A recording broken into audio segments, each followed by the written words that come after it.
Hello everyone, welcome back to my channel school diaries. So आज हम पढ़ेंगे English reader का सेकंड पोएम। तो चलिए देखते हैं। ये है हमारा poem number 2, a box of crayons. तो चलिए शुरू करते हैं। The name of the poem is A Box of Crayons.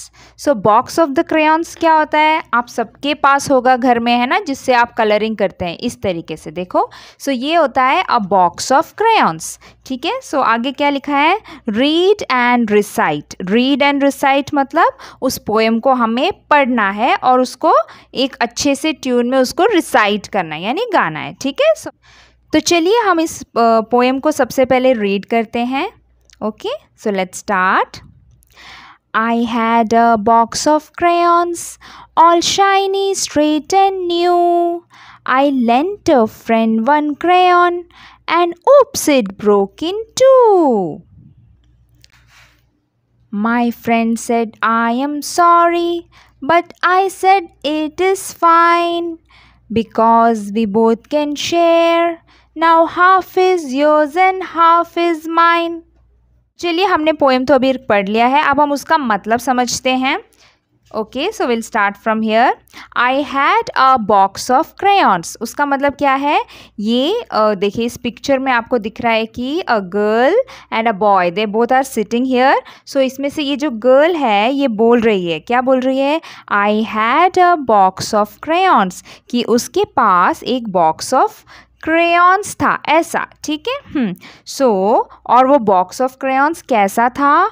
All shiny, straight and new. So all मतलब सारे, शाइनी, शाइनी मतलब क्या है? जब हम कोई नया नया चीज़ कर लेते हैं, सो आपने देखा है वो बहुत शाइन करता है ना, मतलब कि बहुत चमकता है। और स्ट्रेट, स्ट्रेट मतलब क्या? एकदम सीधा, है ना। सो वो शाइन करता था और वो स्ट्रेट था, मतलब एकदम सीधा था, क्योंकि जब हम नया लेते हैं तो उसमें सारे स्ट्रेट ही होते हैं ना, कोई टूटे फूटे तो नहीं होते। हाँ, एंड न्यू, न्यू मतलब नया था। सो कैसा था उसका बॉक्स ऑफ क्रेयॉन्स? बहुत शाइनी और स्ट्रेट और नया, है ना, न्यू था। I lent a friend one crayon. Lent का मतलब क्या है? किसी को अपना चीज़ देना, यानी यूज़ करने के लिए देना। जैसे आपसे भी आपका कोई फ्रेंड कुछ मांगता है तो आप देते हो ना उनको यूज़ करने के लिए, इसी तरीके से। Okay, so I lent a friend one crayon मतलब मैंने, मतलब उस लड़की ने, दिस गर्ल ने, ओके, अपने फ्रेंड को, आप पिक्चर में देख सकते हो ये उसका फ्रेंड है। सो इस फ्रेंड को जो है, इस गर्ल ने अपना एक क्रेयॉन यूज़ करने के लिए दिया, उसको बोलते हैं लेंट। ओके, किसी को कोई चीज़ यूज़ करने के लिए देना। Then a friend one crayon and oops. Oops, oops का मतलब क्या होता है? मतलब ओ, हम ऐसे बोलते हैं ना, जैसे कुछ गड़बड़ हो जाती है तो हम ऐसे आवाज़ें बनाते हैं ना, जैसे ओ माई गॉड या ओप्स, आउच, ऐसे सब हम बोलते हैं ना। सो वो यहाँ पर लिखा है एंड ओप्स, ये एक साउंड है। ओके, इस तरीके से हम वो एक्सप्रेशन दिखाने के लिए। So and oops it broke in two. So जो है फ्रेंड को जो है, उसने एक बहुत बड़ा सा क्रेयॉन्स दिया था, पर फ्रेंड ने क्या किया? उस क्रेयॉन को तोड़ दिया, यानी कि उससे जो है वो क्रेयॉन टूट गया। चलिए देखते हैं आगे क्या होता है। Okay, my friend said I am sorry. So friend को भी बुरा लगा। फ्रेंड ने क्या कहा? फ्रेंड ने कहा आई एम सॉरी, क्योंकि उसने गलती से जो है इसके क्रेयॉन को तोड़ दिया। ठीक है, सो फ्रेंड ने कहा I am sorry, but I said. So what did this girl said? इस लड़की ने क्या कहा? कहा कि it is fine. It is fine मतलब कोई बात नहीं। ओके, सपोज़ आपके फ्रेंड से भी कुछ गलती हो जाती है, या आपका फ्रेंड आपका कोई चीज़ तोड़ देता है, तो क्या आप उससे गुस्सा हो जाते हो? नहीं, है ना। सो आपको क्या करना है, क्योंकि वो आपका फ्रेंड है, सो आपको भी कैसे बोलना है? कोई बात नहीं, इट्स ओके। ना कि आपको झगड़ा करना है ना, ना कि उनका चीज़ जाके तोड़ना है, ऐसे नहीं करते हैं ना। हमें क्या करना है, मतलब हम तो ये भी जो है, सो ये लड़की भी जो है इसकी फ्रेंड थी। ओके, सो उसने बोला it's okay, that means it is fine, मतलब कोई बात नहीं। बिकॉज क्यों, क्यों कोई बात नहीं, क्योंकि वी बोथ कैन शेयर। मतलब क्या हुआ, शेयर का मतलब क्या है, एक दूसरे के साथ चीज़ों को बांटना। मतलब अगर आपके पास दो चीज़ें आपने एक अपने किसी फ्रेंड को दे दी तो उसको हम बोलते हैं शेयर करना, ठीक है, मतलब अपनी चीज़ किसी और से बांटना। So because we both can share, so this girl is saying कि नहीं कोई बात नहीं, अब क्या है, अब हम दोनों जो है शेयर कर सकते हैं। कैसे शेयर कर सकते हैं, क्योंकि देखिए उसके पास जो एक क्रेयॉन था वो अभी टूट चुका है और उसके कितने टुकड़े हो गए, उसके 2 टुकड़े हो गए हैं, है ना। सो अब वो दोनों जो है शेयर कर सकते हैं। कैसे, now half is yours and half is mine. मतलब अभी आधा जो है, देखो हमारे क्रेयॉन के तो 2 टुकड़े हो गए, सो अभी आधा तुम्हारा होगा और बाकी आधा मेरा होगा। ओके, सो जैसे कि क्रेयॉन टूट चुका है, सो अभी आधा आधा करके वो दोनों बांट लेंगे। सो यही था हमारे राइम का मतलब। आपको समझ में आया होगा, है ना। चलिए अब हम देखते हैं इसके कीवर्ड्स। नीचे देखिए कुछ वर्ड्स दिए हैं जो इस राइम में से सिलेक्टेड हैं, जो कि थोड़े से डिफ़िकल्ट वर्ड्स हैं। यहाँ पे ये आपको पढ़ना है और उसका मतलब भी समझना है। The first one is shiny. Shiny जैसे कि मैंने आपको बताया, कोई नया चीज़ होता है सो वो बहुत चमकता है, तो शाइनी का मतलब होता है चमकना, जैसे राइम में यहाँ पे दिया है क्रेयॉन के बारे में, ठीक है। सो शाइनी मतलब चमकना। Then straight. स्ट्रेट मतलब क्या होता है, सीधा। नॉट बेंड यानी मुड़ा हुआ नहीं, टूटा हुआ नहीं, एकदम सीधा, उसको बोलते हैं स्ट्रेट। लेंट। लेंट मतलब जैसे उस फ्रेंड ने जैसे उस गर्ल ने जो है अपने फ्रेंड के साथ फ्रेंड को क्रेयॉन यूज़ करने के लिए दिया। लेंट मतलब यूज़ करने के लिए देना, जैसे कि हमने राइम में पढ़ा था, ठीक है। Then share. शेयर तो आपको पता ही है ना, आप सब अपनी चीज़ें दूसरों के साथ शेयर करते हो, है कि नहीं। सो शेयर मतलब एन्जॉय समथिंग विथ अदर्स, किसी और को अपनी चीज़ें देकर एंजॉय करना, उसको बोलते हैं शेयर। ओके, सो हमारा राइम यहाँ पे मीनिंग, सो राइम का मीनिंग समझना भी अब ख़त्म हो चुका है। So once more we'll read the rhyme. I had a box of crayons, all shiny, straight and new. I lent a friend one crayon, and oops, it broke in two. My friend said, I am sorry, but I said it is fine, because we both can share. Now half is yours and half is mine. सो हो गया हमारा box of crayons जो है यहाँ पर finish हो गया है। अब हम चलते हैं इसके एक्सरसाइजेस की तरफ। तो चलिए अभी हम इसके एक्सरसाइजेस देख लेते हैं। सो देखिए फर्स्ट क्वेश्चन, राइट ट्रू और false for the given statements. So true और फॉल्स। सो ट्रू क्या होता है, ट्रू का मतलब होता है सही। अगर आपका सेंटेंस सही होगा सो आप लिखोगे ट्रू, अगर वो सेंटेंस गलत होगा, रॉन्ग होगा, सो आप लिखोगे false. Okay, so let's see. The first one is the child had a box of chocolates. क्या ये सही है, चाइल्ड के पास बॉक्स ऑफ चॉकलेट्स थी। इज इट ट्रू, नो, है ना। द चाइल्ड के पास क्या था, अ बॉक्स ऑफ क्रेयॉन्स था, so this is false. So we will write here false. इस तरीके से आपको यहाँ पर फॉल्स लिखना है। Then next one, the child's friend broke the crayon in 2 pieces। क्या ये सही है, चाइल्ड के फ्रेंड ने क्रेयॉन को 2 पीस में तोड़ दिया, ये सही है कि नहीं। येस, इट इज़ ट्रू, ये सही है ना। उसके फ्रेंड ने उसका क्रेयॉन को 2 पीस में तोड़ दिया था, सो यहाँ पर क्या आएगा, ट्रू आएगा। So we will write true here. Okay, next one, now they can share the crayon. अब वो क्रेयॉन को शेयर कर सकते हैं, सही है कि गलत, सही है, इट इज़ ट्रू, है ना, because when it got broke into 2 pieces now they can easily share. Okay, so अभी वो दोनों शेयर कर सकते हैं, so we will write yes, है ना, true true. Next one, the child's friend said it is fine. So child के friend ने कहा it is fine. Is it true? No. Child के फ्रेंड ने तो क्या कहा था? चाइल्ड के फ्रेंड ने कहा था कि आई एम सॉरी. चाइल्ड है ना, चाइल्ड उस गर्ल को बोल रहे हैं यहाँ पर चाइल्ड है ना. सो चाइल्ड के फ्रेंड ने तो आई एम सॉरी कहा था है ना. तो यहाँ पर लिखा है इट इज़ फाइन. ये गलत हुआ, हम यहाँ पर लिखेंगे false. Okay, now will move on to the next question, part B.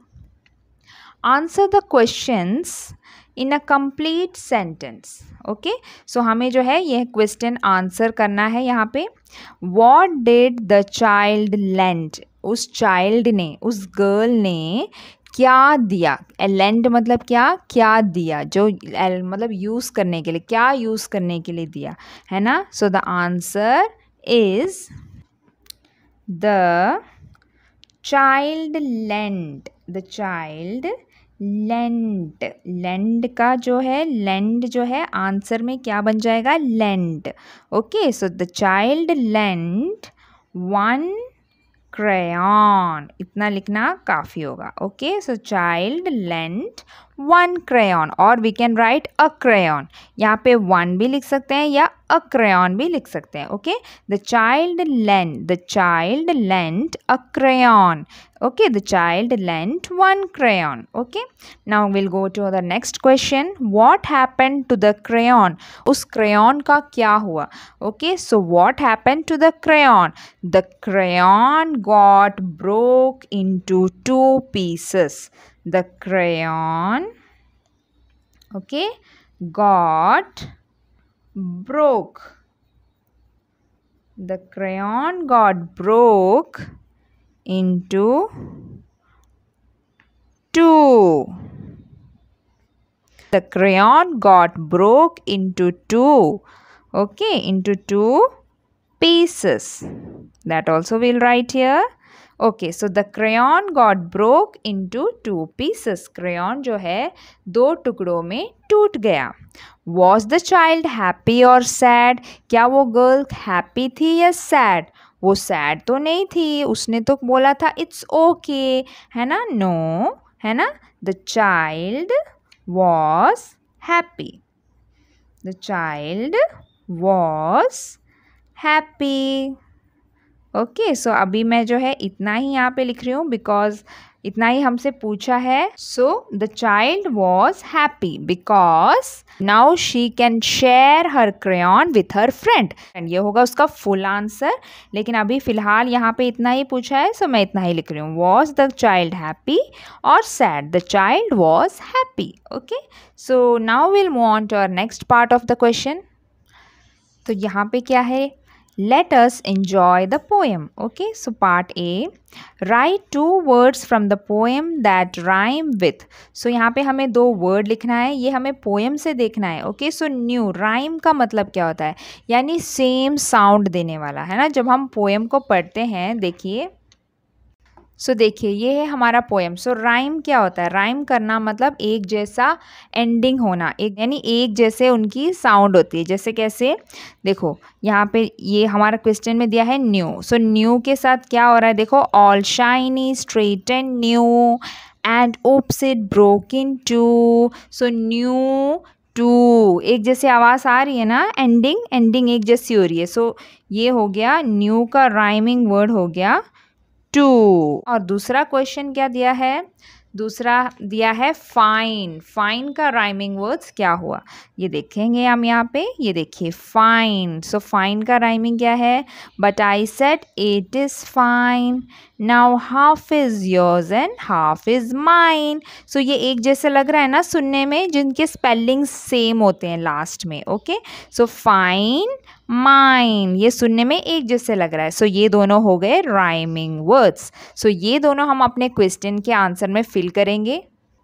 सो देखिए यहाँ पर न्यू का राइमिंग वर्ड यहाँ पे लिखेंगे. सो जो पोएम में है वही लिखेंगे हम, अपने आप से नहीं बनाना है यहाँ पर.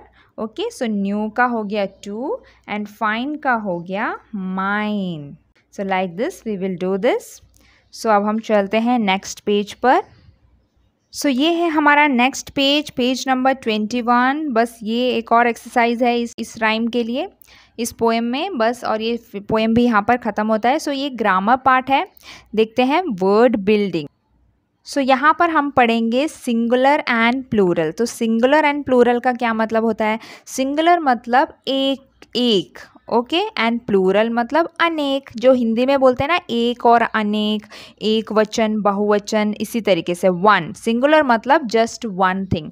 If you have just one pencil, ये देखिए अभी मेरे पास ये क्या है, एक पेंसिल है, आई हैव वन पेंसिल, ये हुआ सिंगुलर।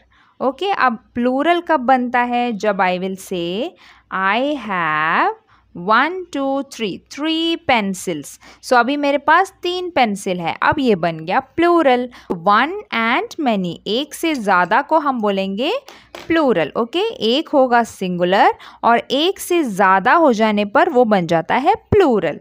तो देखते हैं ये एक्सरसाइज कैसे करेंगे। ये देखिए एग्जाम्पल में देखिए, वन कार, यहाँ पे एक ही कार है ना, सो ये बन गया वन कार। जब यहाँ पर 2 कार का पिक्चर आ गया, सो हम क्या लिखेंगे? 2 कार्स, एक एस आ गया एंड में, देखा आपने? इस तरीके से हम सिंगुलर को प्लूरल बनाते हैं। ओके, सो याद रखिएगा वन कार। ऐसे हम बहुत सारे एग्जाम्पल्स आप घर में देख सकते हैं। वन फ्लावर, यानी हमारे पास एक फ्लावर यहाँ पर है, हमें सिर्फ एक ही फ्लावर दिख रहा है ना, सो हम बोलेंगे one flower.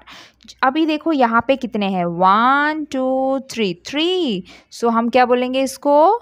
Many flowers. Many यानी कि बहुत सारे फ्लावर्स हैं। कितने हैं? एक से ज़्यादा है ना, सब हम उसको बोलेंगे फ्लावर्स, और हम लास्ट में एक एस लगा देंगे।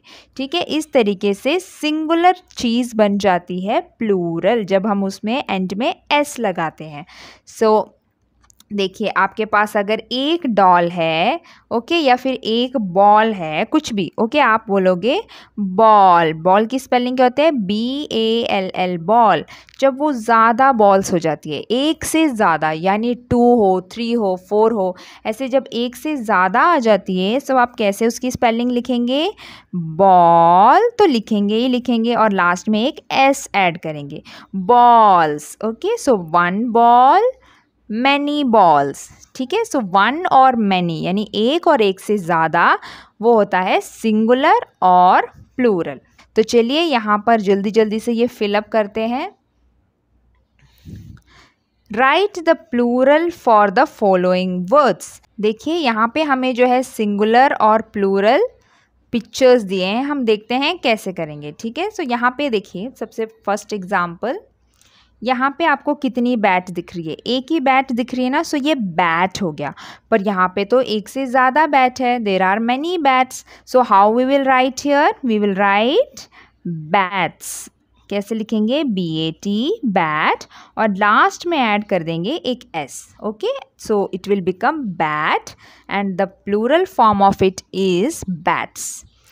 Similarly, star, and there are many stars, so we will be writing here stars. Okay, stars लिखेंगे, यानी लास्ट में एक S ऐड करेंगे। So next one is dog. Then when there are many dogs we will write dogs, क्योंकि एक नहीं है, एक से ज़्यादा है, so will add S here. Next one chair. एक चेयर को हम बोलेंगे चेयर, और एक से ज़्यादा चेयर को हम क्या लिखेंगे? Chairs, CHAIRS, chairs. So last one is kitten. बिल्ली का बेबी को बोलेंगे हम किटन। जो छोटा सा बिल्ली का बच्चा होता है ना, उसको हम बोलते हैं किटन। ओके, सो यहाँ पे तो बहुत सारे छोटे छोटे बच्चे हैं, किटन हैं, सो हम यहाँ पे क्या लिखेंगे? किटन्स। Very good. जस्ट हम जो है एक S ऐड कर देंगे और वो सिंगुलर बन जाएगा प्लूरल फॉर्म में। अभी आपको समझ में आया होगा, है ना? सिंगुलर को प्लूरल कैसे बनाते हैं? बहुत इजी है। लास्ट में आपको जो है S ऐड कर देना होता है। एक ऑब्जेक्ट को हम बोलेंगे सिंगुलर और एक से ज़्यादा ऑब्जेक्ट को हम बोलेंगे प्लूरल। होप करती हूँ आपको ये राइम भी अच्छे से समझ में आ गया होगा। सो यहाँ पर फिनिश होता है हमारा ये rhyme, a box of crayons. Hope you understood the rhyme. So will see you in the next video. Till then, bye bye, take care, and if you like my video, please don't forget to like and subscribe to my channel. Bye bye.